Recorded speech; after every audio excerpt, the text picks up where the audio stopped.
మీరు ఒకవేళ 2026లో content creation start చేద్దాం అనుకుంటే ఇప్పుడు నేను చెప్పే 5 టాప్ నీషెస్లో క్రియేట్ చేసి చూడండి, తొందరగా గ్రోత్ని చూడొచ్చు. Number 1, AI and automation. ప్రతి ఒక్క స్టూడెంట్కి, క్రియేటర్స్కి, బిజినెస్ ఓనర్స్కి అందరికీ షార్ట్ కట్స్ కావాలి, ఫాస్ట్గా వర్క్ అయిపోవాలి, స్మార్ట్ టూల్స్ కావాలి.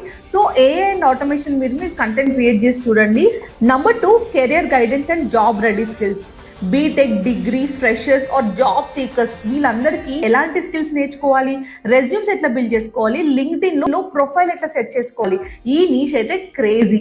Number 3, finance, side hustles and online income. 18 to 35 years age group ఉంటది కదా, వాళ్ళకి ఏంటంటే ఆన్లైన్ లో ఇన్కమ్ ఎర్న్ చేయాలి, ఫైనాన్షియల్ ఫ్రీడమ్ కావాలని ఆలోచిస్తుంటారు. కాబట్టి వాటి మీద కంటెంట్ చేస్తే కూడా మీరు తొందరగా గ్రో అవ్వచ్చు.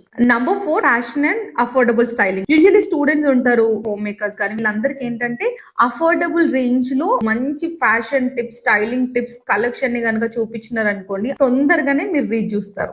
నెక్స్ట్ వచ్చేసి parent kid education and skill growth. Every parent కి వాళ్ళ చైల్డ్ స్మార్ట్, యాక్టివ్, స్ట్రాంగ్ ఉండాలని అనుకుంటారు. మీకు కనుక కొంచెం నాలెడ్జ్ ఉండుంటే తొందరగా వైరల్ అవ్వచ్చు. ఇప్పుడు నేను చెప్పిన నిషెస్ అన్ని తొందరగా గ్రో అవుతాయి. ఎందుకో తెలుసా? అవి రియల్ ప్రాబ్లమ్స్ ని సాల్వ్ చేస్తాయి. కాబట్టి కన్సిస్టెంట్ గా కంటెంట్ క్రియేట్ చేయండి అండ్ ఈ కాంపిటీషన్ లో కూడా మీరు సర్వైవ్ అవ్వగలరు.